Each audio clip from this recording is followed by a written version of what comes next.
NEET পরীক্ষার প্রশ্নপত্র ফাঁস কাণ্ডের প্রতিবাদে যন্তর মন্তরে আন্দোলনরত পড়ুয়াদের পাশে দাঁড়ালেন অভিনেতা সলমান খান।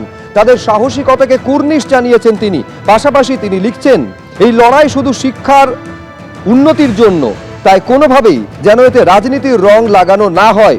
দৃঢ় অবস্থানে দাঁড়িয়ে থাকা প্রতিটি শিক্ষার্থীর পেছনে রয়েছে একটি স্বপ্ন, একটি পরিবারের আশা ও অসংখ্য ত্যাগের এক পথ চলা, এই বলে পোস্ট করেছেন বলিউড অভিনেত্রী আলিয়া ভাট।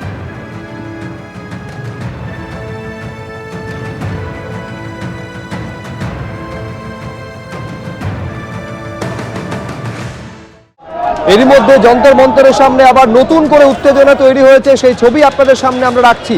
গতকাল আপনারা জানেন যে ফের পুলিশের সঙ্গে বিক্ষোভকারীদের খণ্ডযুদ্ধের মতন পরিস্থিতি তৈরি হয়েছিল। আজকে যন্তর মন্তরে নতুন করে দেখতে পাচ্ছেন পরিস্থিতি উত্তপ্ত হচ্ছে, জমায়েত নতুন করে তৈরি হচ্ছে যন্তর মন্তরের সামনে।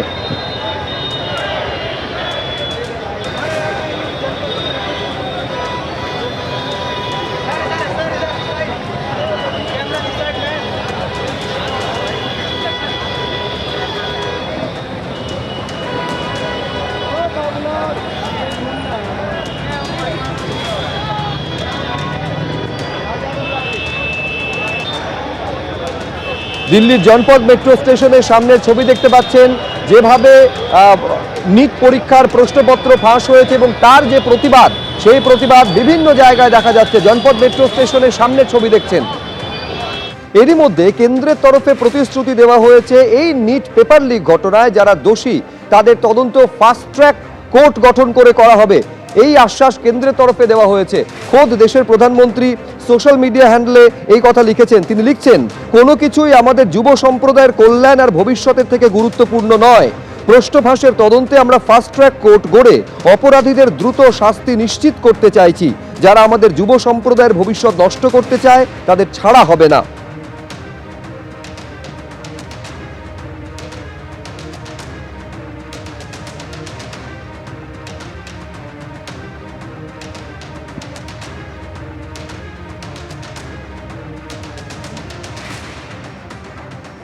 আর এই প্রশ্ন ফাঁস মামলায় পুরোপুরি তদন্তের জন্য প্রস্তুত রয়েছে কেন্দ্র সরকার, এই কথা জানিয়েছেন কেন্দ্রীয় আইনমন্ত্রী अर्जुन राम मेघवाल।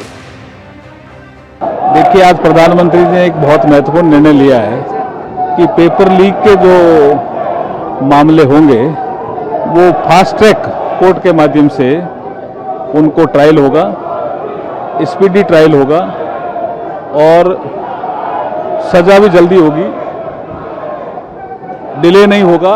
ये बहुत महत्वपूर्ण फैसला है। पेपर लीक में युवाओं की जो आवाज़ है कि जल्दी सजा मिले, इस दिशा में बढ़ाया गया एक कदम है। लेकिन विपक्ष को प्रधानमंत्री की बात जो है समझ नहीं आ रही। विपक्ष कह रहा है कि जब तक धर्मेंद्र प्रधान का इस्तीफा नहीं होगा तब तक देखिए पेपर लीक जिन्होंने किया उनको सजा मिले, ये विपक्ष नहीं चाहता है क्या? ये विषय কেন্দ্রের তরফে যখন এই দাবি করা হচ্ছে তারা পেপার লিক নিয়ে আলোচনার জন্য প্রস্তুত, তখন সৌগত রায় তিনি বলছেন, আগে ধর্মেন্দ্র প্রধানের ইস্তফা আমাদের দাবি রয়েছে এবং তারপর তা নিয়ে আলোচনা। কি বলেছেন দেখুন। ये तो छात्र आंदोलन पर है, वो जो सिद्धांत लेंगे पीएम का ट्वीट पर हम देखेंगे, लेकिन ये जो लाठीचार्ज हुआ, छात्रों पर टीयर गैस सेल चला, उसको भी विचार होना चाहिए। এই নিট প্রশ্নপত্র ফাঁস কাণ্ডে যখন দোষীদের শাস্তির ব্যাপারে ফাস্ট ট্র্যাক কোর্ট গঠন করার কথা দেশের প্রধানমন্ত্রী বলছেন, তখন পাল্টা আক্রমণ শানাচ্ছেন রাহুল গান্ধী এই বলে, আপনিই সেই ব্যক্তি যিনি আমাদের যুব সম্প্রদায়ের ভবিষ্যতের সব থেকে বেশি ক্ষতি করেছেন। আমাদের শিক্ষা ব্যবস্থাকে আপনি দখল হতে ও ধ্বংস করতে উৎসাহ দিয়েছেন।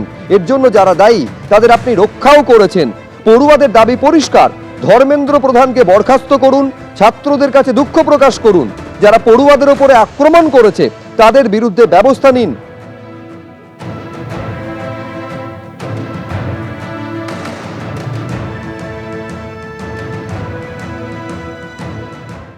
नेता हैं, नेतृत्व दिखाने का समय आ गया है। नेतृत्व दिखाएं।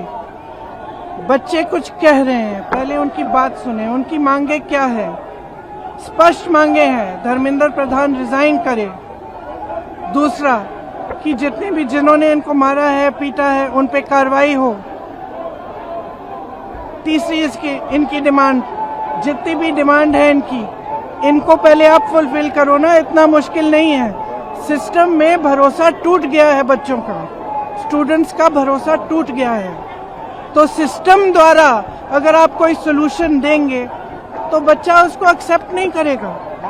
अगर उन्हें सोल्यूशन देना है, वो बच्चों की बात सुने, जो बच्चों की मांगे हैं उनको पहले पूरी करें। एबीपी आनंद एगिए थाके एगिए राखे।